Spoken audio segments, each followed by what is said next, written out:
Nobia Neo 5 GT. Parang budget red magic ang dating. May fan, may trigger, gaming look. Pero ito ang tanong, legit bang worth buying o puro porma lang? Ano daw ang masay natin sa Nobia Neo 5 GT? Planning to buy daw kasi. Honestly mga preng, kung gaming ang priority mo, interesting to mga preng. Kasi hindi siya normal na mid-range phone. Ito ang panalo kay Nobia Neo 5 GT. Built-in cooling fan. Rare yan sa price na to. Shoulder trigger pang FPS game. 144Hz AMOLED display. 6,210 milliamperes battery capacity, 80 watts fast charging, gaming focus features talaga. Pero preng, ito yung real talk. Sa gaming features, ang astig niya sa presyo. Hindi lahat ng phone sa ganitong range may fan cooling, may bypass charging, may gaming trigger. Hindi lahat ha. Parang mini Read Magic vibes talaga. Pero ito ang hindi sinasabi ng iba. Ang mga gaming phone, hindi sila best all-around phone agad. Honest cons lang mga preng. Real talk lang tayo. Pagdating sa camera niya, average lang. Huwag kang mag-expect na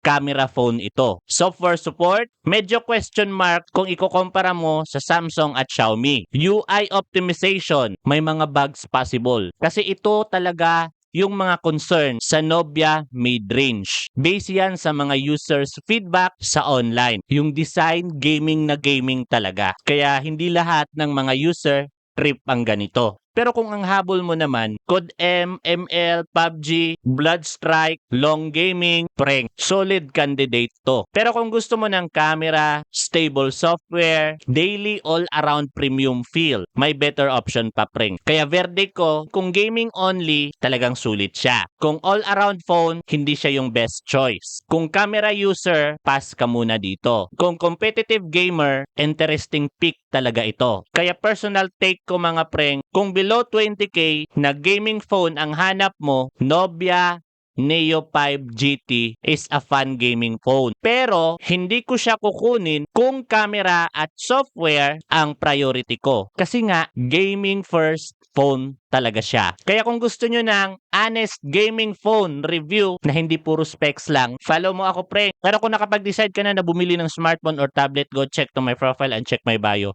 Nandyan na lahat ng mga official and legit store online na pwede mong pagbilhan ng paborito mong smartphone or tablet. And take note, nandyan din yung mga top-rated smartphone accessories na posibleng magagamit mo sa iyong araw-araw or in the future. So go check my profile and check my bio. And again mga pring, kita-kits sa susunod na video. Follow for more.